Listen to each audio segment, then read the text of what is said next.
que necesitaba a alguien que se encargara de los asuntos de estado mundanos, cosas de las que ahora él estaba por encima, por así decirlo. El Dr. Weeks cree que la solución de Ramsés fue compartir el poder con sus hijos. Creo que para poder tratar esos asuntos mundanos, convirtió a su príncipe, su primogénito, el heredero al trono, en un ayudante del faraón. En cuanto se reconoció a su primogénito como el jefe de estado mundano, mientras Ramsés seguía siendo el jefe de estado sagrado, compartieron el poder del reinado. Pero Ramsés envejeció y sobrevivió a muchos de sus hijos. Y cuando morían, había que enterrarlos como faraones. Si su hijo, el príncipe heredero que ahora era el jefe de estado mundano, moría antes que su padre, no se le podía enterrar como a un hijo cualquiera. Ahora tenía un estatus muy alto y merecía algo especial. Y creo que por eso se construyó la KV5. Es una tumba única, porque desempeña una función única, algo que los egipcios no habían visto jamás. ¿Cómo se entierra a un jefe de estado mundano que, de hecho, es el ayudante del rey? Parece ser que la tumba creció según la necesidad. Inicialmente se excavó cuando un heredero al trono murió antes que Ramsés II, y se amplió cuando su sucesor al trono murió, y otra vez cuando murió el sucesor de este, y así. Ramsés siguió viviendo y su tumba seguía vacía, mientras que sus hijos, que morían antes que él, recibían sepultura en la KV5. Hay pasillos por todas partes, como los tentáculos de un pulpo, que llevan a un vestíbulo central de 16 pilares, una de las salas más grandes de cualquier tumba de Egipto. Weeks y su equipo aún no saben cuántos hijos de Ramsés descansan en este mausoleo familiar, el único que hay en el Valle de los Reyes. No está pensado para enterrar a una sola persona, está pensado para muchas. Sabemos que hay por lo menos 4 hijos de Ramsés enterrados en esta tumba, pero podría haber hasta 20. Pero una cosa sí parece clara.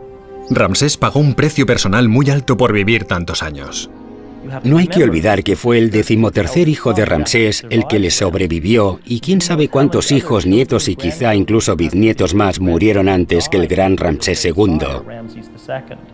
Supongo que al final Ramsés tuvo que distanciarse un poco y ser algo más frío y distante, porque si no estaría siempre triste y apenado por la muerte de todas esas personas que conocía. El Dr. Weeks sigue intentando determinar la función exacta de cada una de las cámaras de la KV5. Es la tumba más grande de las que hemos encontrado en el Valle de los Reyes, y sin duda una de las más grandes encontradas en todo Egipto. Ya hemos abierto unos 130 pasillos y cámaras, y aún nos queda mucho por delante. A medida que excavamos, la tumba se va haciendo más grande. Pero la tumba que Ramsés se hizo construir es una de las más espléndidas hechas para un faraón.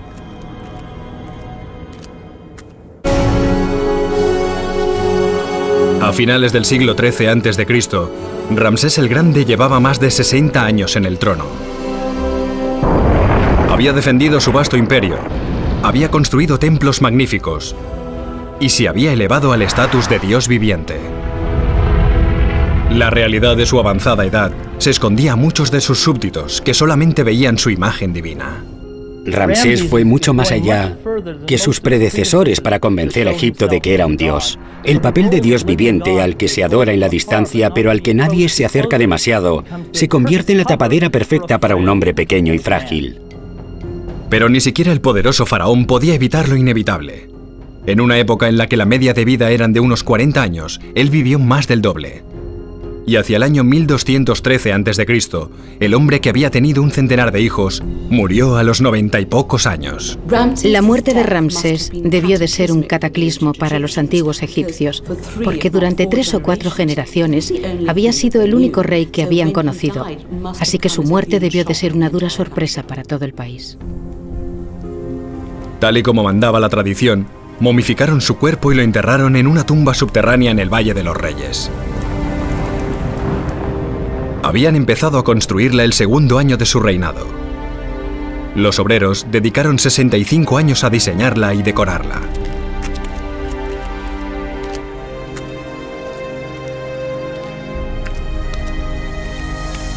Está claro que Ramsés quería que esta fuera la tumba real más magnífica jamás construida.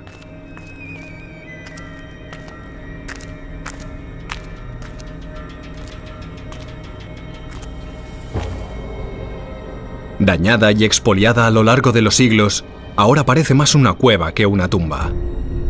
Pero ahora, los egiptólogos están empezando a vislumbrar cómo debió ser su lugar de reposo.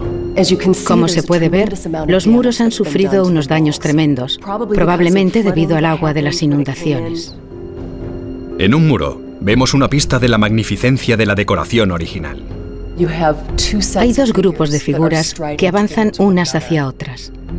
Por los fragmentos se ve que las tallas eran increíblemente detalladas y de mucha calidad.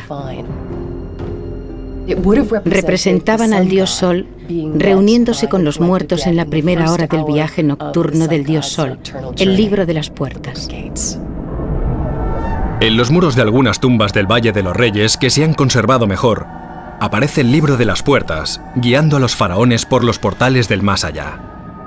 En cada puerta hay un genio que plantea un acertijo. Para poder pasar, el faraón debía responder correctamente.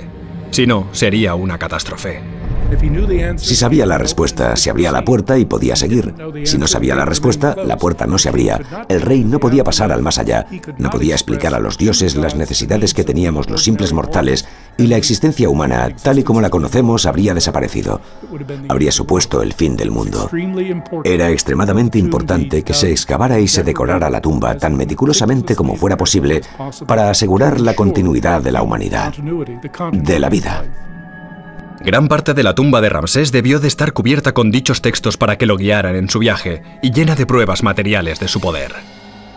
Al entrar en esta cámara mortuoria, sin duda sorprendería el oro reluciente de todos los objetos funerarios que habían dejado para Ramsés II y también la belleza de la decoración.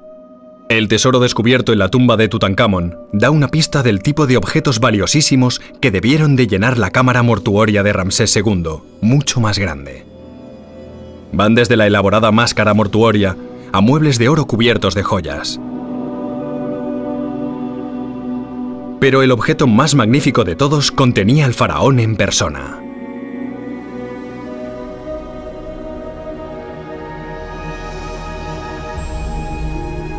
El sarcófago estaba dentro de un altar de oro que se encontraba en el centro de la cámara mortuoria.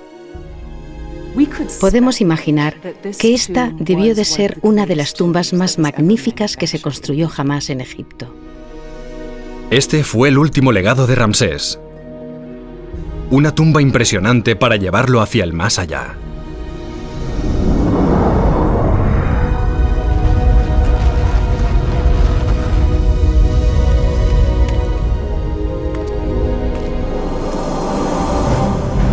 Durante 7 décadas, Ramsés remodeló Egipto y redefinió las labores del faraón. Para los reyes que le siguieron, su reinado fue el modelo a seguir. No es ninguna coincidencia que algunos reyes posteriores parecieran inspirarse constantemente en el ejemplo que había marcado Ramsés. Claramente era un ídolo, el hombre al que imitar. Con los descubrimientos actuales, los arqueólogos están impresionados por sus grandes logros. Creo que es completamente acertado llamarle Ramsés el Grande. ¿Qué más se puede esperar de un político? Seguridad militar y estabilidad económica. Muy bien hecho. Ramsés merece que se le considere el mejor faraón de Egipto, el mejor constructor, el mejor guerrero, el dios viviente. Ningún otro rey puede competir con los logros de Ramsés el Grande, ni con su audacia. Era un hombre que sabía lo que quería, que fue a buscarlo, que claramente era un gran diplomático y político. Pero además hay que añadirle que era constructor y guerrero, y arquitecto, y tantas cosas más. Y además, vivió hasta los 90 años. Nadie puede hacerle sombra.